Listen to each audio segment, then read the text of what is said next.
আসসালামু আলাইকুম, আপনি দেখছেন বেঙ্গল আইটিভি। আমি যারা আছি আপনাদের সাথে শুরু করছি আজকের সংবাদ।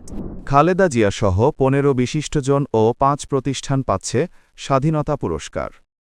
জাতীয় পর্যায়ে গৌরবোজ্জ্বল ও কৃতিত্বপূর্ণ অবদানের স্বীকৃতিস্বরূপ সাবেক প্রধানমন্ত্রী খালেদা জিয়াসহ ১৫ জন বিশিষ্ট ব্যক্তি এবং ৫টি প্রতিষ্ঠানকে এ বছরের স্বাধীনতা পুরস্কার দেওয়ার সিদ্ধান্ত নিয়েছে সরকার। বৃহস্পতিবার ৫ মার্চ মন্ত্রিপরিষদ বিভাগ থেকে এ সংক্রান্ত প্রজ্ঞাপন জারি করা হয়।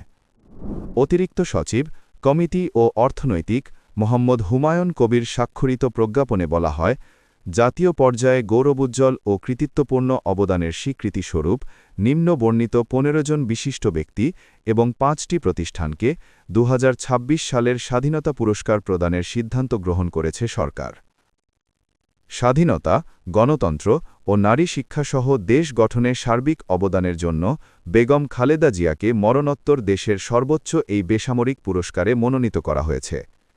এছাড়া মুক্তিযুদ্ধে মেজর মোহাম্মদ আব্দুল জলিল মরণোত্তর, সমাজসেবা বা জনসেবায় ডাক্তার জাফরুল্লাহ চৌধুরী মরণোত্তর, বিজ্ঞান ও প্রযুক্তিতে অধ্যাপক ড জহুরুল করিম, সাহিত্যে ড আশরাফ সিদ্দিকী মরণোত্তর, সংস্কৃতিতে এ.কে.এম.